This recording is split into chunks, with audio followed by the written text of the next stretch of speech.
सन 1781 3 अप्रैल के दिन प्रकट हुए भगवान श्री स्वामी नारायण ने छपिया और अयोध्या में अनेक दिव्य लीलाओं से सभर अपना बचपन बिताया बाल घनश्याम के रूप में। और सन 1792 29 जून की रात को उन्होंने एक ऐतिहासिक कार्य का प्रारंभ किया, नीलकंठ वर्णी के रूप में।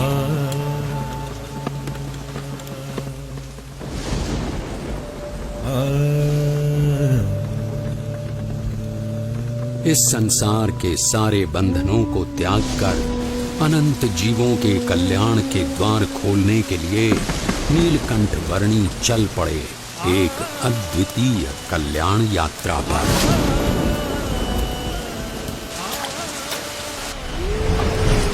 बाढ़ से उफनती हुई सरयू नदी की ओर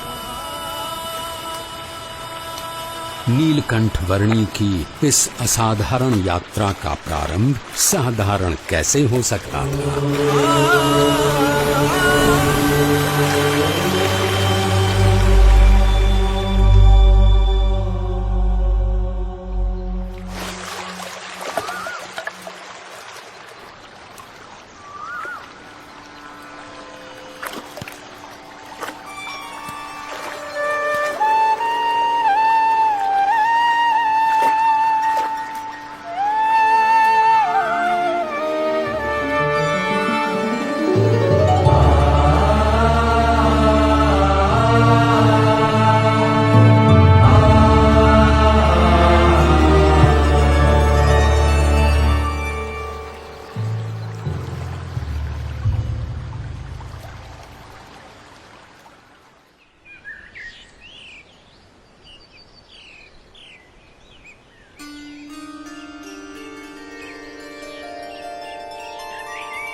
प्रकृति की गोद में पैदल चल पड़े केवल 11 वर्षीय नीलकंठ वर्णी अकेले थे, फिर भी रोमांचित थे, क्योंकि संसार के सारे बंधन दूर अयोध्या में ही छूट चुके थे। जैसे जल की बूंदें जल में ही मिलकर रह जाती हैं, वैसे ही वे मुमुक्षुओं के बीच रहना चाहते थे। और अब तो उनके चरण भी मुक्त थे हर उस जगह तक जाने के लिए जहां वे जाना चाहते थे।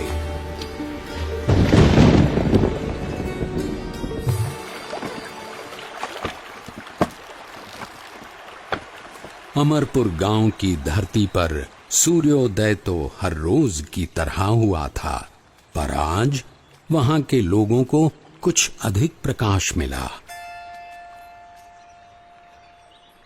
एक बाल योगी की कांति का प्रकाश।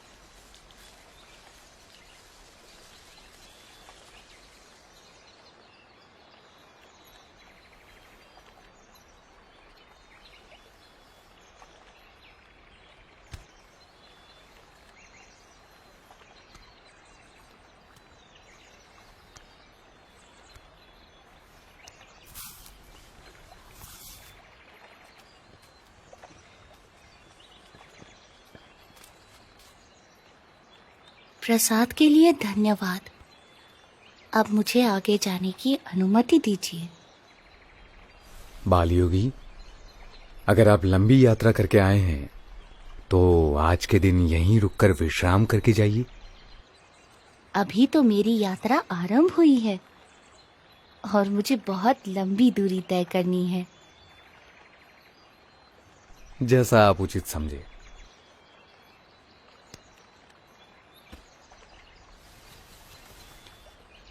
ये लीजिए, शाम के लिए कुछ फल साथ ले जाइए। सुबह शाम की चिंता करनी होती तो संसार का त्याग ही क्यों करता। जो जीवन के अगले पल देंगे वे ही पल पल के लिए सब कुछ देंगे।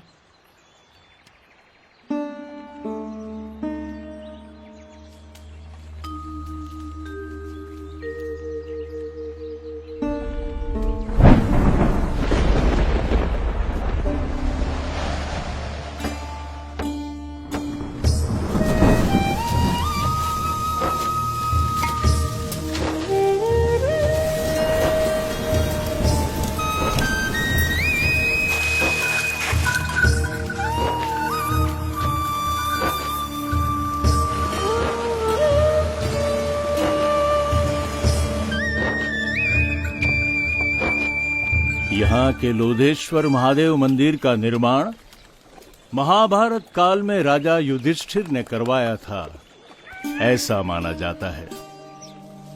महादेव जी का यहाँ सदैव निवास है।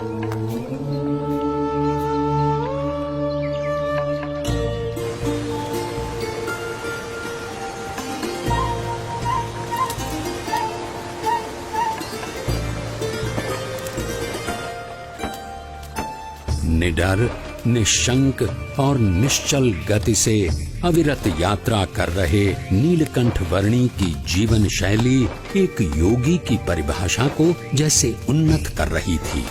जो कुछ भी भोजन मिले उससे निर्वाह कर लेना उनकी आदत बन चुकी थी।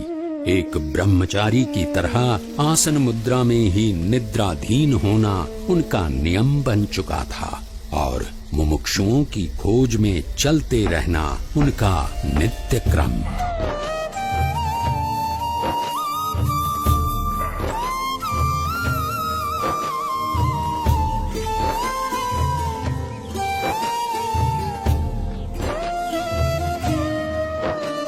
नैमिषारण्य की धरती पर जब नीलकंठ वर्णी का आगमन हुआ तब उनकी भेंट वहां वर्षों से योग साधना कर रहे मुनिगण से हुई।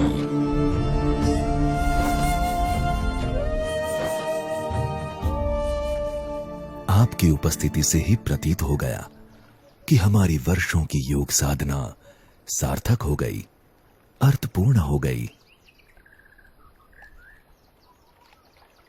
योग साधना की अर्थपूर्णता तब होती है जब योगी ब्राह्मी स्थिति को प्राप्त कर प्रत्यक्ष परब्रह्म में जुड़ जाए, ऐसा भगवत गीता में कहा गया है।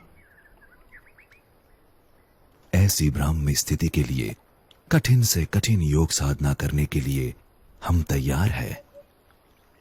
उसके लिए सर्वप्रथम अपनी आत्मा, ब्रह्म और परब्रह्म के स्वरूपों की भिन्नता को यथार्थ रूप में समझना आवश्यक है। हमने इतनी साधना की किंतु आज तक ऐसा कुछ तो सुना ही नहीं।